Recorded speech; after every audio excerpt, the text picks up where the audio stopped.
So around this time in 2019, a 22-year-old Jack, while sitting in a lunchroom bored at work, decided to put out a post that stated, "The Hangover is just a literal update of Dude, Where's My Car?" Now, although the post was made at that point in time just to generate some laughs, this actually wasn't my first time thinking about this.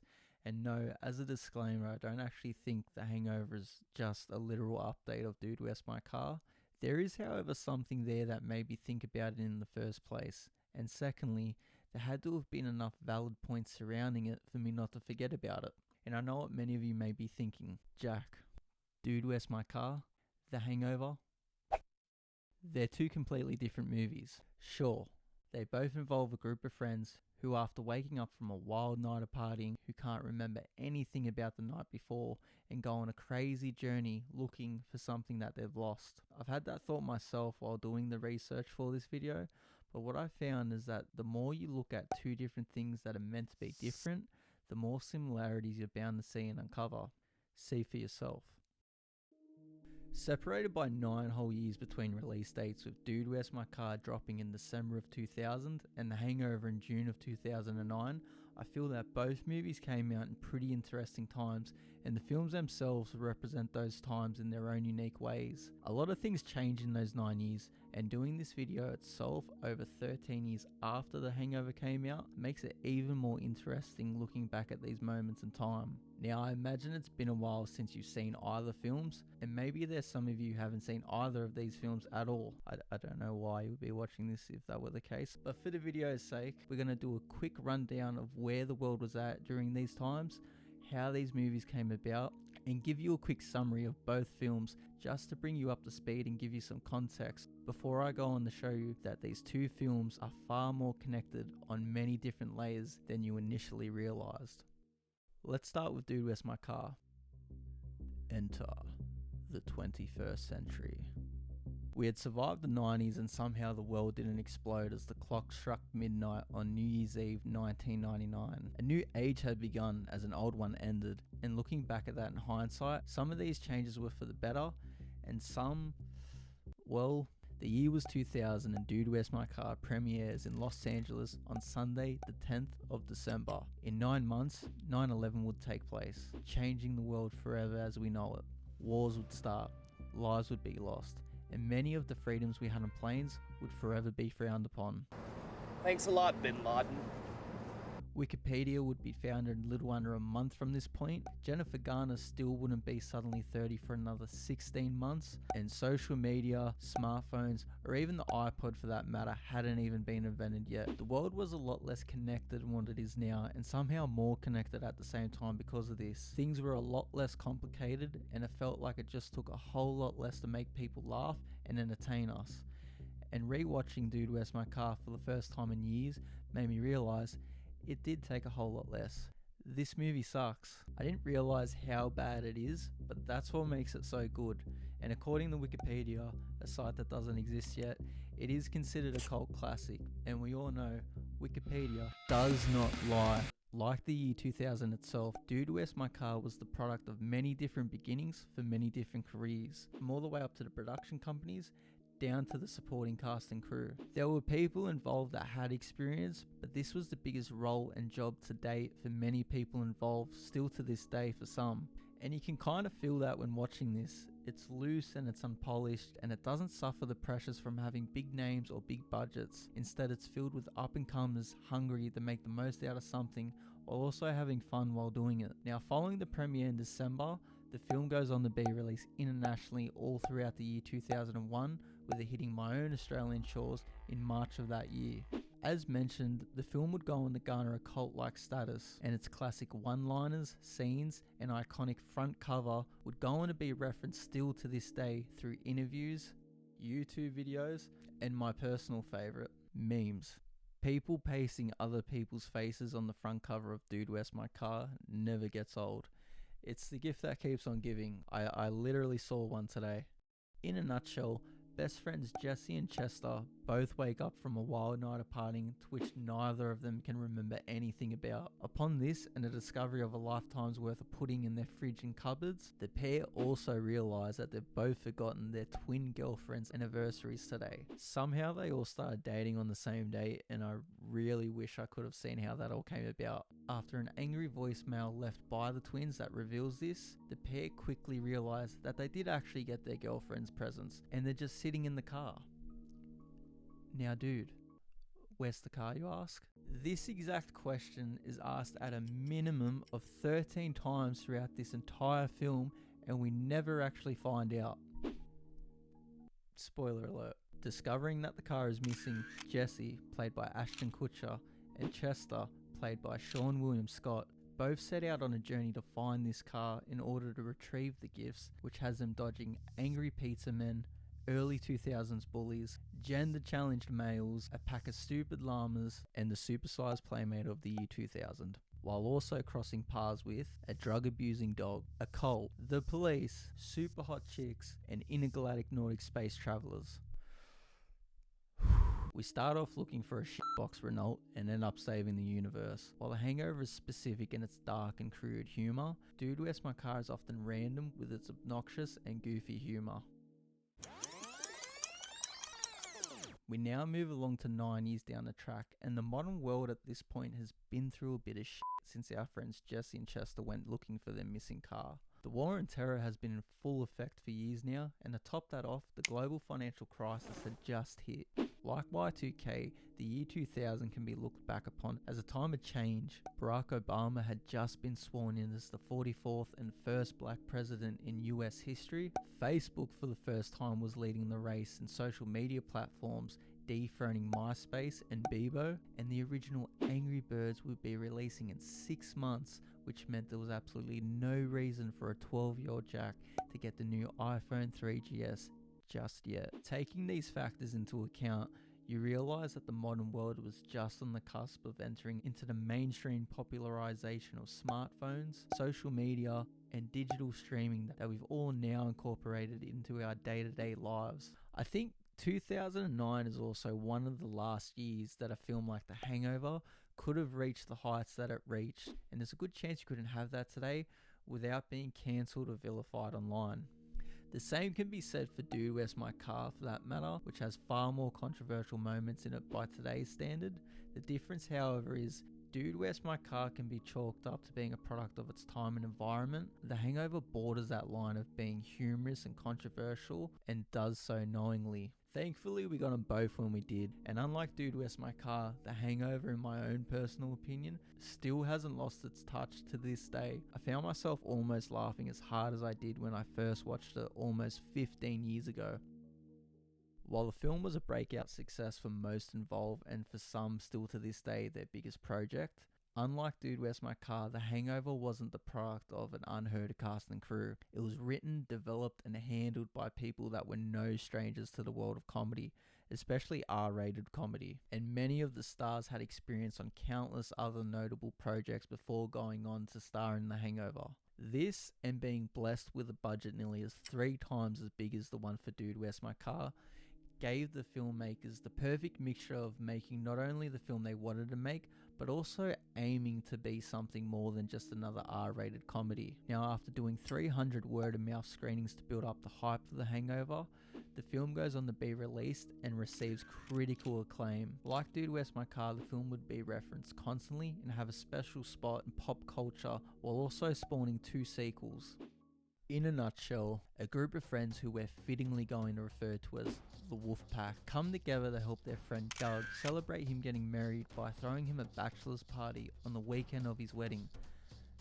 Very poor time management, I know. Doug, played by Justin Bartha, is accompanied by best friend Stu, played by Ed Helms, and Phil, played by Bradley Cooper, while also agreeing to bring along his soon-to-be brother-in-law, Alan, played by Zach Galifianakis. The group consists of some pretty different personalities, from the uptight and very well-behaved dentist Stu, to the unhinged and definitely undiagnosed soon-to-be brother-in-law, Alan.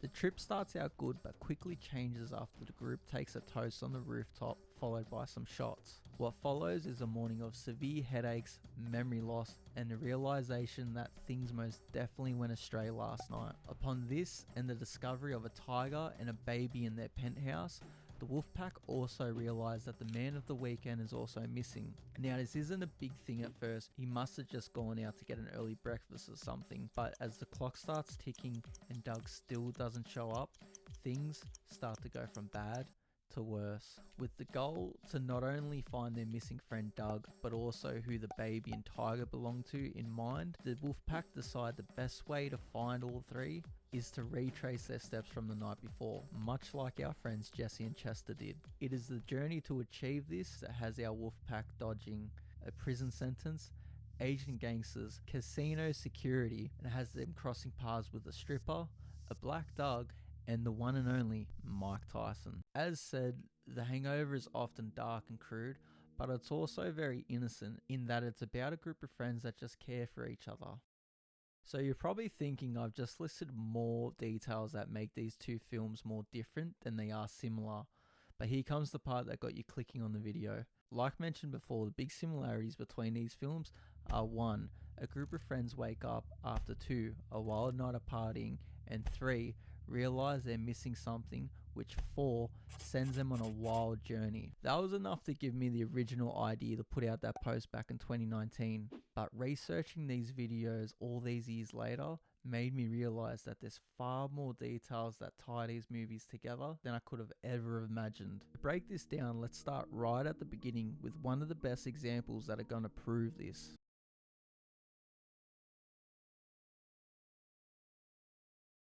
Both The Hangover and Dude, Where's My Car are actually based on real life events. Now, the real life events themselves are quite different from one another, but how they started out as a real life event and went on to become a movie script are actually similar stories themselves. The brainchild of Dude, Where's My Car, in my opinion, is a man named Philip Stark, and it was Stark who one day, while hanging out with a friend while eating Chinese food, heard his friend talk about how he had just woken up from getting drunk the night before and uttered the words to Stark, "I can't find my car." And unlike our friends Jesse and Chester, Stark's friend did eventually find his car 1 week later somewhere in Hollywood. Stark, being no stranger to good stories, was actually a writer at the time, having already written a series of sketches involving 2 characters in his spare time, while also working on a little known show called That 70s Show. Stark, doing what he does best, went on to turn these sketches of his into a story based on his friend's misfortunes, and the rest is history. For The Hangover, things would be a little bit more complicated later on in the creative process, but in its early stages was essentially the same situation. Now, I don't know if they were hanging out or eating Chinese food, but basically one day a man named Chris Bender, who would eventually go on to act as executive producer on The Hangover, would hear his friend Trip Vincent, super cool name, tell the story of his ill-fated bachelor's party. The majority of the story is vastly different than what we got in The Hangover, but essentially, Trip and 30 of his buddies would go to Las Vegas a few months prior to his wedding, much better time management here, and after booking into the Hard Rock Cafe, would go on to visit restaurants, clubs, and strip joints, as one does in Vegas. However, things would soon go awry. In his own words, Trip would state, "I remember being a drunken fool, as you're supposed to do at a bachelor party, having a really good time with all my friends, but then I remember being a mess, and when people are f***ed up, crazy happens." After this, Trip would get separated from his group, and still not being able to recall what happened after, stated, "I got separated from my friends and I blacked out, and when I was revived, I was in a strip club being threatened with a very, very large bill I was supposed to pay. It wasn't fun at the time, but it made for a good story." Chris Bender, after hearing this, knew he had a great idea for a movie on his hands, and put forth the story and idea to his friends and writing duo John Lucas and Scott Moore. The writing duo would then turn this story into a rough script, and from there, the script would be passed through a few hands and a few companies before becoming The Hangover that we all know and love, which I'll get into later. Now, the films themselves feature a number of notable similarities that involve their structures, subplots, characters, and even actors that play those characters. To help break these down, I've organised these similarities into easy to understand categories. The first of which I'm going to talk about are what I like to call link characters. A link character is someone in the movie that points our protagonist in the next direction or setting of the film and its storyline. For example, in The Hangover, it is Eddie who points the wolf pack in the direction of Jade by providing them her address. For Dude, Where's My Car?, it's the impound officer Penny who provides Jesse and Chester with the address of Pierre, who lives on an ostrich farm, both acting as a link to the following characters or settings of the films. These link characters aren't present throughout either film's entirety though, and neither film relies on link characters to move the plot from the beginning to the end. While The Hangover features 4 link characters, Dude, Where's My Car features 3, and the ones in Dude, Where's My Car appear roughly in the middle of the film, and the ones in The Hangover appear closer to the beginning. After finding a hospital band around Phil's wrist, the Wolfpack go to the hospital where they encounter Dr. Volsh, who provides them with the clue that they're at a wedding chapel. This moves our story along to Eddie, who, as mentioned before, links the Wolfpack to Jade, the mother of the baby. Following this, after getting arrested and taken to the station by 2 police officers who we find out the stolen cop car belongs to, the same 2 officers link the Wolfpack to an impound lot that contains the missing Mercedes that belongs to Alan's dad, which contains Mr. Chow trapped in the boot. From there, the plot moves along a little bit until Mr. Chow makes his second appearance and proper introduction, and it's here that we experience our 4th and final link character, where Mr. Chow reveals that he has the group's missing friend, which we later find out is Black Dog. For Dude, Where's My Car, after getting arrested and dragged downtown to the police station for an interrogation just like the Wolfpack experienced in The Hangover, we encounter Rick.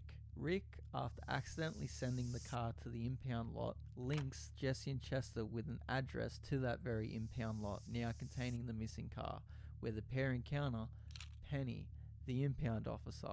After absolutely terrorizing Chester, Penny provides the pair with the address of Pierre, who now owns the car and lives on an ostrich farm.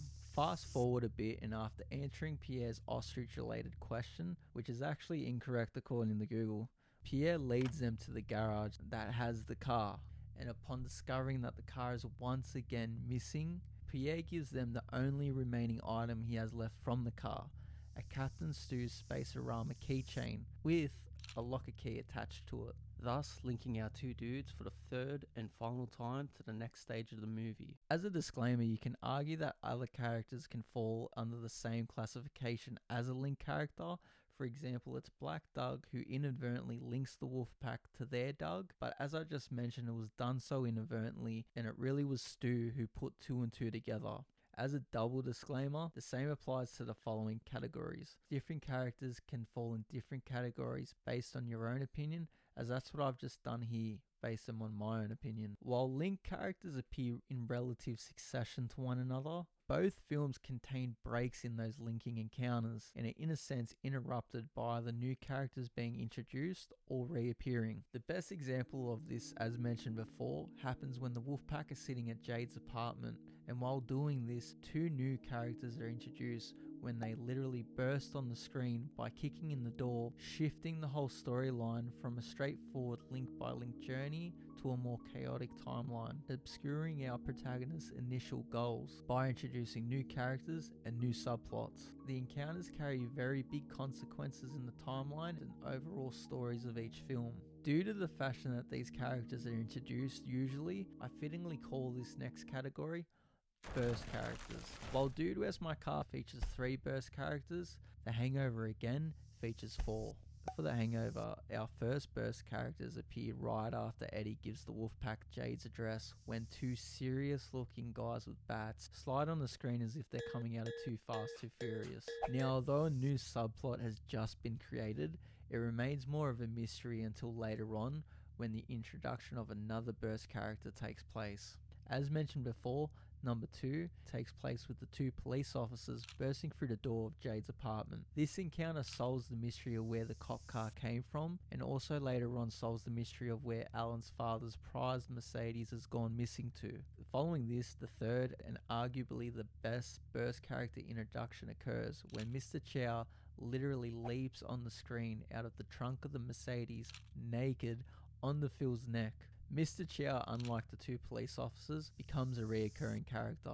Chow's second appearance later on in the film answers the mystery of who the two serious guys with bats were looking for earlier on, when they all literally burst on the screen together as if they're coming out of Fast and Furious 5. The fourth and final burst character that takes the plot on a sidestep happens to be the one and only Mike Tyson. Tyson, like the other two, doesn't burst on the screen, instead opting for a much slower and drawn out introduction until he cracks Alan with a beautiful left hook. Tyson, like Chow, becomes a reappearing character and happens to solve one subplot while also introducing a whole new one. For Dude Where's My Car, our first burst character is Tenya, the gender-challenged male, who bursts on the screens in a way I'm not going to specify for obvious reasons. Not only solves the mystery of this missing wad of cash Jesse and Chester supposedly had the night before that people keep mentioning, but also introduces the new subplot of tasking them with retrieving that very same large amount of money. Following this, and after walking off their shame after getting kicked out of the twins' house, our next burst characters appear seemingly out of nowhere to pull Jesse and Chester into their van, and it is here that we are introduced to the cult of Zoltan, who again, like Mr. Chow, not only introduce a new character, but also a new subplot, also in the form of kidnapping. Finally, the third and final burst character for the film is introduced in an all too familiar scene. While being harassed by Tenya in her second appearance about the missing sum of money, Jesse and Chester are saved, kind of, when police literally burst on the screen. Upon taking them to the station, police officers interrogate them and not only momentarily solve the mystery of where the car is, but also introduce a new plot of getting the car again. It is this third and final burst interaction that brings me to a link between these two films that I must talk about before going on to the next category. When re-watching Dude Where's My Car for the first time in many years, as I got to the impound scene where Chester gets his arm stuck in the glass, I forgot just how funny this scene is. As I said before, this movie is so much worse than what I remember, but this scene in particular is still hilarious to this day. It's cruel, thrilling, and painful to watch, all things humans love. Now, seeing this scene and having the hangover in the back of my mind, you can obviously draw similarities between the two. Both films have our protagonist being arrested and then interrogated and then has them going to an impound lot, all in the same order. With all these thoughts and comparisons swirling around in my brain, a certain detail took my eye. While Rob Riggle is delivering an absolute great performance as Officer Franklin, his co-star and partner in law enforcement, Officer Garden, played by Cleo King, delivers an equally great performance in what could have been an easily forgettable scene, but as equally great as the one in Dude Where's My Car. Now, the films were set 9 years apart, but gosh, Miss King looked familiar, and call it a hunch, I had to do some researching. And upon doing some researching, I made the discovery that Cleo King is the same actress that plays the impound officer in Dude Where's My Car and the police officer in The Hangover. It's a random detail, but when doing a video about how two films are meant to be the same, you can imagine this most definitely sparked joy. The third group of similarities is quite a simple one, and I've actually mentioned a few examples already, but regardless of that, the third category is subplots.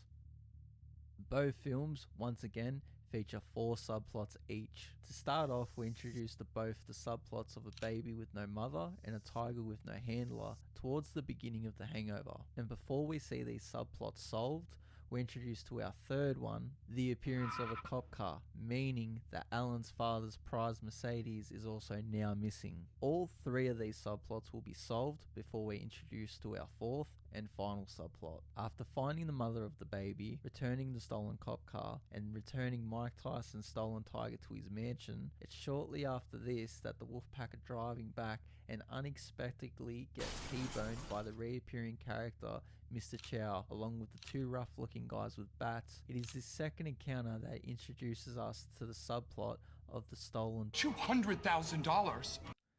Wait, I mean $1,000 inside.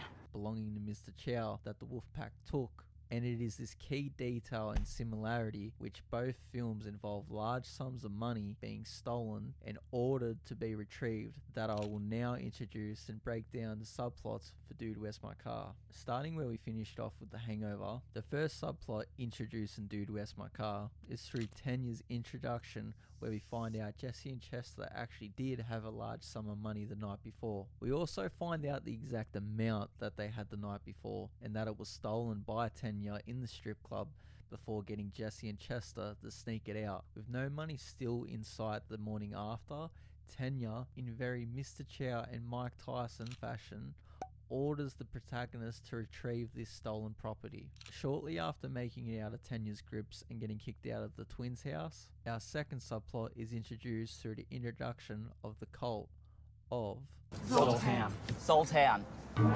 Upon being kidnapped for the first time by the cult, Jesse and Chester are told about the Continuum Transfunctioner. This subplot kind of takes over the movie, as it's constantly brought up, has its own two subplots, causes a further two more reappearing characters to be introduced. Because of this, towards the end of the film, you kind of almost forget that we're actually looking for a car. Up next is a subplot that takes place after Jesse and Chester get kidnapped for the second time by the cult. Our two dudes are escorted to the headquarters of the cult of Sultan! where they meet their leader, Sultan! who shortly after this introduction, in once again very Mr. Chow fashion, introduces another subplot that the twins have been kidnapped and that they will only be released once Jesse and Chester retrieve the Continuum Transfunctioner and bring it to them. It's another notable similarity that both films have kidnappings involved. The fourth and final subplot, and possibly my favourite moment in this whole film, occurs towards the end of the movie, where after Chester's Rubik's Cube reveals that it was actually the Continuum Transfunctioner the whole time, upon him solving it, the pair are tasked with having to choose which crazy side characters are the true keepers of the Continuum Transfunctioner, which has now become a universal ticking time bomb. Upon picking the weird Nordic men and handing it to him, we witness arguably one of the greatest rage quits in movie history, as the group of super hot chicks morph together like an evil, sexy version of the Power Rangers in order to create a giant man-eating, scornful woman. This, my viewers, is Jodie Ann Patterson, aka Playmate of the Year 2000, aka the Super Hot Giant, also known as our fourth and final subplot. Before she can gobble up our two dudes and destroy the universe, Chester reverts back to his true self as a monkey and uses a crazy straw to press the hard to reach Proton Accelerator Annihilation button, thus zapping the lovely giant into oblivion. Rest in peace, my love. What we have left now are the more minor and random facts that tie these movies further together. So to start off with this, both films feature exotic animals. Although far more capable of killing me, I think I'd much rather pick a tiger over a pack of ostriches or emus, as they terrify me. In fact, Hangover director Todd Phillips, when asked about working with a baby and a tiger, stated the biggest challenge in this movie was actually the child.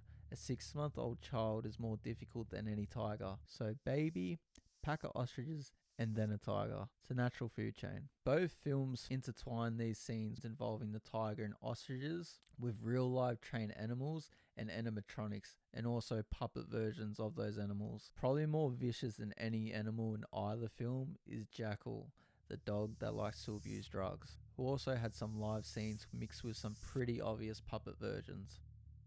An easily forgotten similarity between The Hangover and Dude, Where's My Car is that both feature celebrity cameos. Now, while for The Hangover we get the obvious Mike Tyson, but for Dude, Where's My Car we get the brief appearance of the legendary Fabio. Moving on from that, probably the most literal similarity between these films is that technically at one point in both films, both groups of friends are looking for a car. For The Hangover, that happens after the Wolfpack collect the cop car, causing Alan to worry about where his father's prized Mercedes is missing. Another similarity worth noting is that both films feature strippers as supporting characters, with Jade and Tanya.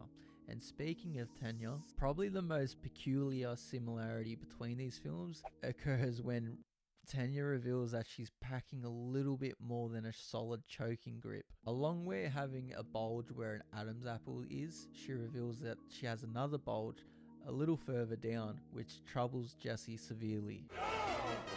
Oh, dude, you're a dude! During the commentary, Ashton Kutcher revealed that he actually helped actress Teresa Tunney pick out a fake penis to help create that bulge. And the same experience occurs in The Hangover when at the end of the film during the credits you see photos from the night before. In one of these photos, Alan appears to be receiving oral pleasure from an elderly woman with part of himself exposed. Like Tenya in this scene, the part of Alan that's exposed was actually a prosthetic picked out by Zach himself. These next few facts fall more on the coincidence side of things, mostly highlighting just how similar the circles are between these two crews of filmmakers. With that being said, the world is small and Hollywood is even smaller.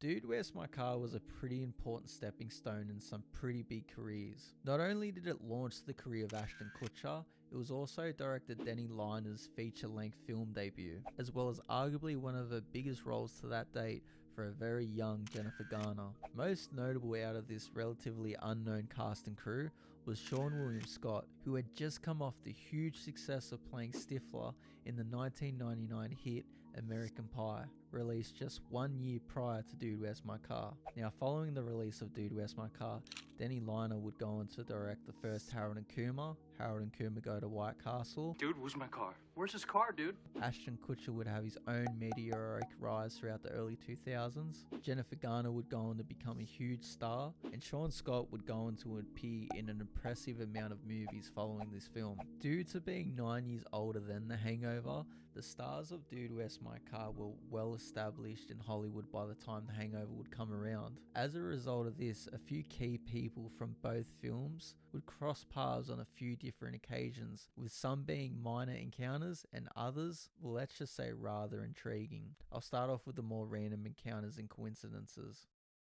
Shortly after Dude, Where's My Car came out, Jennifer Garner would score what many would consider a huge break by landing the lead role of Sydney Bristow in the widely popular Alias series. While Jennifer Garner was stepping into the lead role that would span 105 episodes across 5 years and 5 seasons, an unknown actor would be joining that very same cast and crew, with the hopes of gaining some recognition as a young actor. The young actor's name was Bradley Cooper. Garner would actually take the young actor under her wing, and the two still have a very close friendship to this day. An interesting thing I found out while writing this section, Garner was actually attached to a film called The Bachelorette Party, starring alongside Anna Faris. The film was based on a 2006 novel of the same name and was being heavily billed as the female Hangover. News of it broke roughly 9 months after the release of The Hangover in an obvious cash grab attempt based on the huge success that The Hangover was experiencing at that time. Multiple articles broke this news in early 2010, with some even saying that it was picked up by a producer and that the only thing holding it back was that it still needed a director and that Anna Faris and Jennifer Garner were trying to free up some space in their busy schedules to make time for the film. After that, the film was never mentioned again and kind of disappeared into obscurity. In a similar fashion to something I'm going to talk about at length in this video shortly, a film with almost the same title called The Bachelorette was released in 2012 with a pretty similar premise but with no Garner or Faris in sight. I don't remember this 2012 movie at all, but one movie I do remember is the pretty successful 2011 film called Bridesmaids, which came out right in the middle of the Forgotten Garner project and the Bachelorette movie that did come out. Bridesmaids was the closest to successfully pulling off the whole female hangover idea, and I think that's probably what made these other two projects be forgotten about. One came too early and one came too late, both being overshadowed by similar but successful versions of those films. Moving on from that sidetrack, another weird and random coincidence that actually didn't make it in the either film was the little known fact that Seth Rogen could have starred in both films, with the actor revealing on a late night talk show that he actually unsuccessfully auditioned for Dude, Where's My Car, and in a later interview with the Hangover director Todd Phillips, who would reveal that Seth Rogen was actually being considered for the role of Stu. Coincidentally enough, Jake Gyllenhaal would experience almost the same thing, with the actor once again revealing on a late night talk show that he unsuccessfully auditioned for Dude, Where's My Car, and in a late interview again with Todd Phillips, who would also reveal that he was heavily considering Jake, but for the role of Alan. which is the only difference. I mentioned in the video that The Hangover was a product of some pretty experienced filmmakers when it came to comedy, especially R-rated comedy. Todd Phillips, prior to The Hangover, was most known for his other cult classic, Old School. Old School not only features one actor from Dude, Where's My Car, but actually two. The first being Sean Scott, who we all know by now plays Chester, but another role that Sean Scott played was actually Peppers, the guy with the tranquilizer gun in Old School. The second is Andy Dick, who plays Ever popular Mark in Dude, Where's My Car, and then Barry as the oral sex instructor in Old School. Both of Andy Dick's roles in these films would go uncredited. Old School though wouldn't be the only project these two worked with the Hangover director on. Interestingly enough, before Dude, Where's My Car was even released, both Andy Dick and Sean Scott appeared in the R-rated teen comedy Road Trip, released earlier in the same year that Dude, Where's My Car came out in. Another coincidence that surrounds Sean Scott comes from arguably his biggest movie, which came before both Dude, Where's My Car and Road Trip, American Pie. Although Todd Phillips had no involvement that I know of in American Pie, another name linked to The Hangover can be found when looking at the full cast and crew of the 1999 hit. It turns out Chris Bender, the guy that heard the ill-fated story of Trip Vincent's bachelor party and who would also later go on to act as executive producer on The Hangover, also served as co-producer on the film that would launch Sean Scott's career. While there's many different genres of film out there, I often find that whenever you're looking into a subgenre or niche, you'll often discover that there's really only a handful of the same people involved in crafting most of the projects in that community. And the R-rated comedy genre is a crazy small world, and it's about to get smaller. Now, I saved the best for last, and although most of this stuff can be chalked up to coincidence, this one will leave you questioning a few things. Now, if you recall about the origin story about The Hangover, I mentioned that the script was passed through a few different hands and companies before going on to become the story that we all know and love. It's quite a long and detailed story, so to save us time, I'm just going to tell the short and sweet version of things. Basically, before the script was handed to Todd Phillips, the original writers John Lucas and Scott Moore, the two guys that were told about Trip Vincent's bachelor party by Chris Bender, had their hearts set on New Line Cinema producing the film. New Line being the company that brought you huge franchises like the Lord of the Rings trilogy, and more importantly, your boy, Frederick Krueger. Which, for a fun fact, New Line Cinema is actually often referred to as the house that Freddy built, as the original Nightmare on Elm Street was actually the production company's second film, and we all know just how successful the Nightmare on Elm Street franchise has become. Both Chris Bender and the writing duo of John Lucas and Scott Moore had all worked on several New Line Cinema projects together in the past, meaning they had a pretty good working relationship with New Line Cinema. So it makes sense that they would want New Line to back their latest project. And they did, until a man named Bob Shea got involved. Now, being the big Nightmare on Elm Street fan that I am, the name Robert or Bob Shea pops up in my radar. Now, while Freddy may have built the House of New Line, Bob Shea was the man that bought all the building materials for that house. Robert Shea founded New Line Cinema in 1967, and as time would go by and the company would grow, so would Bob's need to be more and more involved in the films that his production company was producing. This would result in clashes with directors such as Wes Craven over the ideas and directions of the films, creating some huge arguments on set and resulting in the changing of certain scripts and details of those films. So when John Lucas and Scott Moore brought forth the script for The Hangover to New Line, things seemed hopeful until they weren't. It got so far that New Line were actually in preparations to buy the script for a reported $750,000, right up until Bob Shea demanded that the film will only be bought if it can be named What Happens in Vegas. Now, if that name rings any bells, please hold on. It gets better. It turns out the slogan, What Happens in Vegas, was actually part of a tourism campaign created by the city of Las Vegas. And figuring out who owns the actual rights to that slogan proved too hard for Bob Shea and New Line Cinema lawyers. Clearly they didn't have good enough lawyers, because you were right, that name does ring a bell. Just 1 year later, 20th Century Fox would release a film called What Happens in Vegas, featuring none other than Ashton Kutcher, featuring none other than Zach Galifianakis, in a story about a guy who goes to Las Vegas, gets absolutely wasted, marries a complete stranger, and wakes up the following morning left dealing with the decisions that he made the night before, causing him to have one great,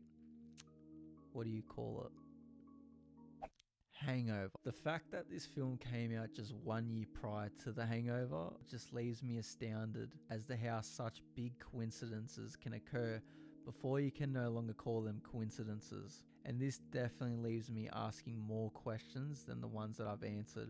What Happens in Vegas itself would surprisingly do good numbers in the box office, based on a pretty small budget of $35 million, which coincidentally enough is the same budget that The Hangover had. The film would however be panned by critics and receive some pretty bad reviews and ratings. As we all know, The Hangover would go on to be a huge success, and huge doesn't even describe just how big The Hangover was and got. After being projected to earn a humble $20 million in its opening weekend, the film would blow that figure out of the water and rake in a reported $45 million just in that opening weekend, based on that low budget of just $35 million. It would dethrone Beverly Hills Cop 2, a movie from the 80s, as the highest grossing R-rated film of all time, only to be thrown just 2 years later by its own sequel, The Hangover Part 2.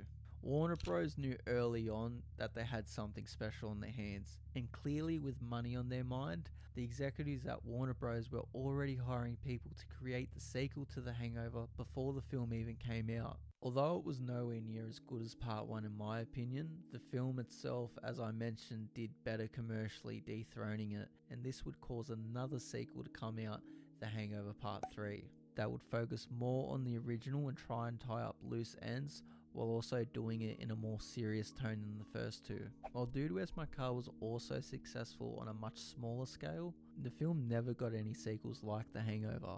You may look at that as bad or good, but however there was talks about doing a sequel amongst the actors and filmmakers, with Ashton even stating that there was an actual script floating around under the title, Seriously, Dude, Where's My Car? Sean himself has been asked and expressed interest in doing the sequel in multiple interviews, but unlike the stars of the film, director Denny Liner and writer Philip Stark have both said in their own interviews that although they would love to see a sequel, they would rather pass it on to an upcoming filmmaker, just like they were when they made the film.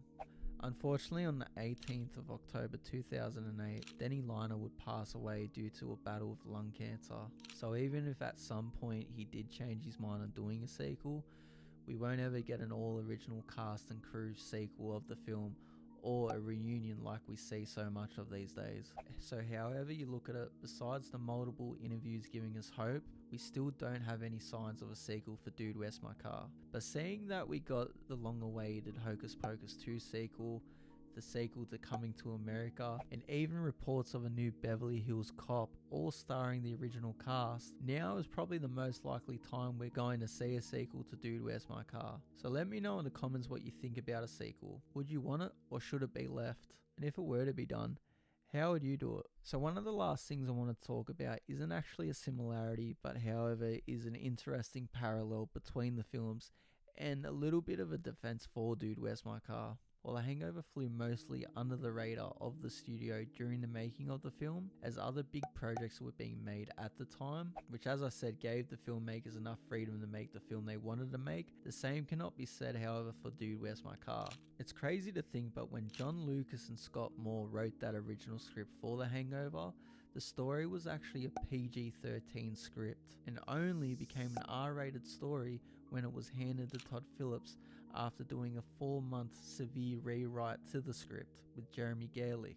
Doing the complete opposite, director Denny Liner would reveal in an interview that Dude, Where's My Car was originally supposed to be an R-rated comedy before the studio got nervous. This nervousness would result in multiple lines being cut in the script and scenes being changed. When looking at this movie as much as I did in preparations for this video, you take note that one of the biggest factors of this film is that it's about two obvious stoners, but throughout the entire film There's little to no mention about the drugs that these two so clearly base their whole lives around, and it does take away from the film. There's a clear direction that this film wanted to go, and this nervousness made the film hide and pretend to be something that it wasn't. It took a few rewatches to understand exactly what the word shibby meant and to uncover all the subtle drug references scattered and hidden throughout this entire film. A perfect example of how pointless and extreme the censoring was during the making of the film is shown in the scene where Jesse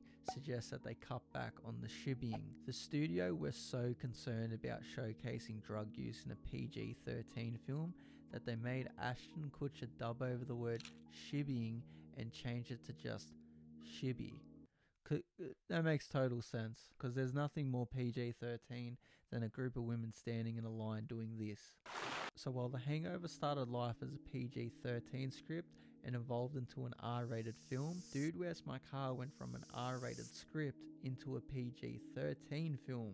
I think The Hangover director Todd Phillips summed up this exact situation perfectly in an interview, stating, "The amazing thing you realize when you make a PG-13 movie is that sometimes by aiming for everybody, you actually hit nobody, and when you do an R-rated movie, you just have to aim for your core." I don't think there's a hidden and forgotten uncut version of Dude, Where's My Car lying around in the vaults of Warner Bros, as most of the changes took place during the writing stage of the film, but if you own the DVD, there are one or two deleted scenes that did make it to the shooting stage, but were deleted. So there won't be any need to hashtag release the liner cut, but I really would have loved to have seen what Dude, Where's My Car would have looked like as an R-rated film. Sean Scott actually said himself if they were to do the sequel, Seriously Dude, Where's My Car, he would want it to be weird and dark. So you never know. I'm interested to know if you think Dude, Where's My Car would have stood the test of time like The Hangover has, if it came out as an R-rated film and not a PG-13 one. Let me know that in the comments. So,